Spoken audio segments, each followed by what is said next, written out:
Jesus said, all things are possible with God. He's not limited to science. He's not limited to time. In fact, he's not subject to time. Time is subject to him.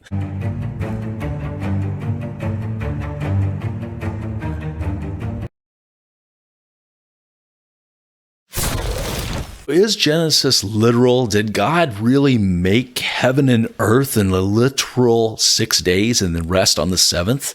I think he could have, because God can do anything. Remember, Jesus said, all things are possible with God. He's not limited to science. He's not limited to time. In fact, he's not subject to time. Time is subject to him. Science is subject to him too, because he can supersede science. It's called supernatural, right? He doesn't have to follow the natural order. He can supersede that. He can overcome that. He could speed up time. God could do anything. Okay. So, hey, I don't know if he did it in a literal, I can't say for sure that he did it in a literal 6 days, but I think it's possible. And there's evidence toward that. How old was Adam when he was created? How old was Adam? Yeah, he was 1 day old. Now, was Adam mature? Did he, I mean, he may not have had a belly button, right? That's one thing. But was he mature? I think so. Because everything was mature. It was man and it was his wife, Eve. God wouldn't marry two babies. It was the first marriage. He married a man and a woman, and they were mature.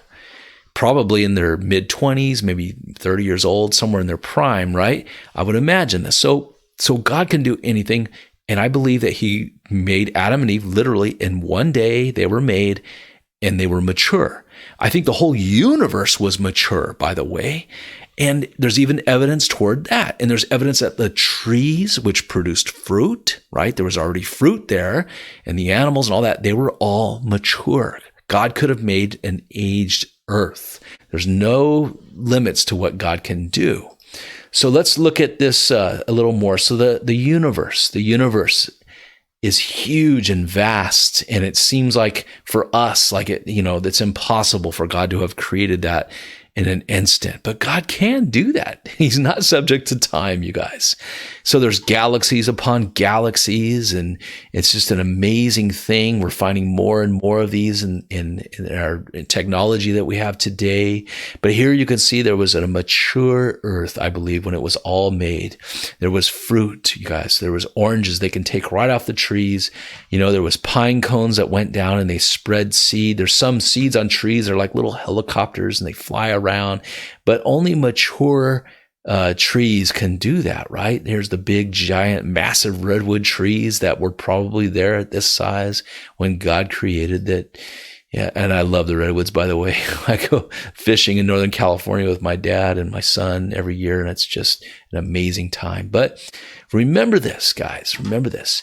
Jesus turned the water into wine. This was his first recorded miracle, right? And they were at the wedding in Cana, and his mom asked if he would do it. And Jesus did. He turned the water into wine. And what kind of wine was it? It was the best of the best. The host of the party even said so. You've saved the best wine for last. He was surprised by that. Well, what's the best wine even today? It's aged wine. It has to be aged to be good. And Jesus produced aged wine instantly. Do you guys see the picture? God can make aged things instantly. He doesn't have to grow them like we do from a baby or a seed and watch it grow. He doesn't have to do that. So could God have made Adam and Eve in 1 day and they were adults? Yeah. Could God have done everything, created the heavens and the earth all in 6 days? Yes, he could have done that. And I believe he did. And there's evidence of that. And that's what makes Genesis a literal book. We believe everything in it because we trust God. We trust him. And we don't want to put limits on God in human terms. We don't want to say, well, it must be all allegorical. And a lot of people even say like Joseph's story was even allegorical, or creation was just allegorical. It had to be science. No. God is greater than science. He's greater than time. He can do anything. So I hope that helps encourage you. And by the way, I wrote some books if you're interested. And these are books. That first one, Tola Shani, that's how we see Jesus in Psalm 22. And that crimson worm speaks of what he did on the cross. It's an amazing thing. And then Joseph, how Joseph was a type and a picture of Jesus Christ. And then the road to Emmaus, that third one there, is a broad brushstroke about how we find Jesus in the Old Testament.